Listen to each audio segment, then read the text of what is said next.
Working for you to keep scammers from taking your money. And this is a scam that we really didn't know much about until, Lauren, you were targeted. Yeah, so Raphael is just trying to sell something on Facebook Marketplace.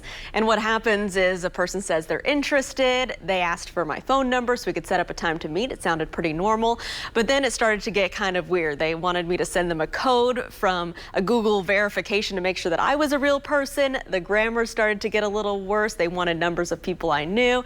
And I said, we're not doing this anymore. This is a scam. So I asked my friend Kelsey Anderson to look into this for me. So to see if this is a common scam, keep you aware of this so it doesn't happen to you. And Kelsey, I know you talked with the Better Business Bureau about this. What did they have to say?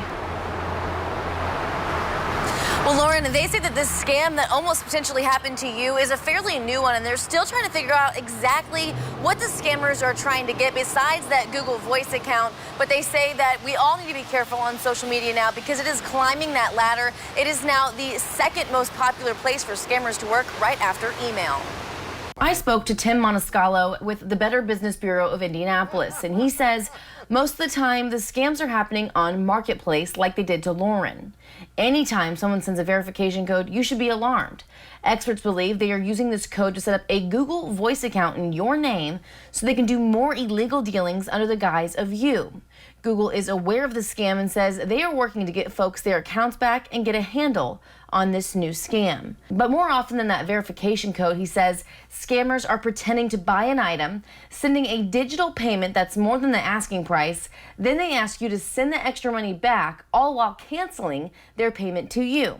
So you're still stuck with the item you were trying to sell and out of however much money you sent back to them. Yeah, looking at someone's profile is also a very good way to kind of check people out, just see, you know, does it look right? Does it look like something that is really legitimate out there?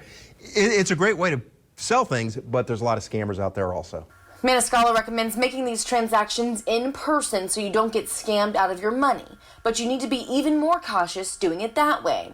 A lot of police departments have safe exchange zones outside their stations that provide you with a well-lit and surveillanced area to meet. We've got some of those places linked for you right now on WRTV.com.